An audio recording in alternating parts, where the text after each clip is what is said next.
سوال نمبر 14، کیا ایک گھر میں ہر شخص کو قربانی کرنا چاہیے؟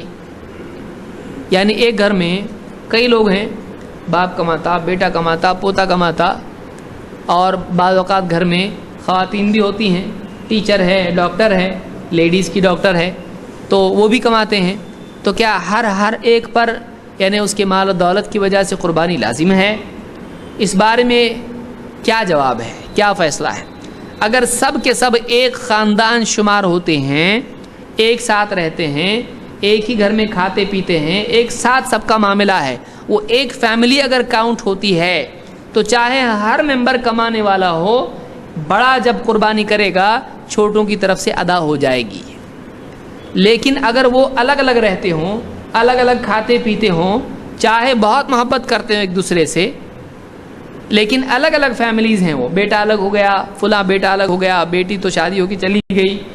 اس طرح سے اگر معاملہ ہو گیا، پوتے نواسے بھی ہو گئے ہیں، وہ بھی الگ الگ جاب پہ ہیں اور الگ رہتے ہیں، تو اگر سب الگ ہو چکے ہیں تو اب یہ الگ فیملیز شمار ہوں گی۔ لیکن سب اگر ایک ساتھ رہتے ہیں، ایک گھر میں ایک ساتھ کھاتے پیتے ہیں، ایک چولہا ان کا ہے، ایک فیملی ہے، ایک کچن ہے ان کا،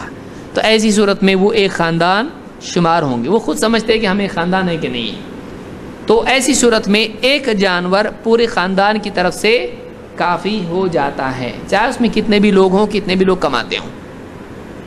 عطا ابن یسار کہتے ہیں، یہ تابعی ہیں، سألت ابا ایوب الانصاری، میں نے ابو ایوب الانصاری سے پوچھا، کیف کانت الضحایا علی عہد رسول اللہ صلی اللہ علیہ وسلم، اللہ کے رسول صلی اللہ علیہ وسلم کے زمانے میں قربانیاں کیسی ہوتی تھیں؟ کہتے ہیں فقال کان الرجل یضحی بالشاة عنہ عن اہل بیتہ، آدمی اپنے اور اپنے گھر والوں کی طرف سے ایک بکری قربان کر دیتا تھا،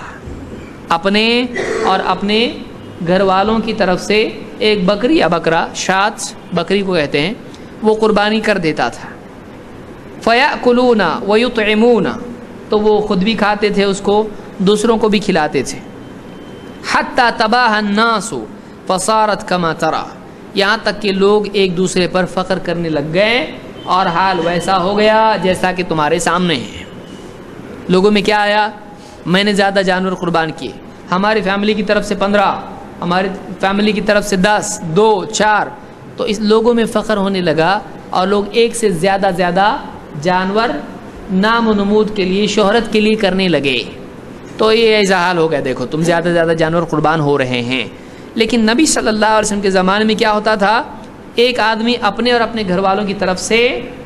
ایک جانور کی قربانی دے دیا کرتا تھا۔ اس کو امام الترمذی، ابن ماجہ اور اسی طرح سے امام مالک نے موطا میں، اور اسی طرح سے امام البیہقی نے الکبریٰ میں روایت کیا ہے، اور اس کی سند صحیح ہے۔ اسے ایک بات یہ معلوم ہوئی کہ ایک خاندان کی طرف سے اس گھر کا بڑا ایک جانور کی قربانی دے دے تو سب کی طرف سے قربانی ہو جاتی ہے۔ یہاں یہ نہیں پوچھا جائے گا کہ کون کیا کما رہا ہے، کون کتنا کما رہا ہے، یہ اس میں ایشو نہیں ہے، تو ایک گھر کی طرف سے قربانی ہو جاتی ہے۔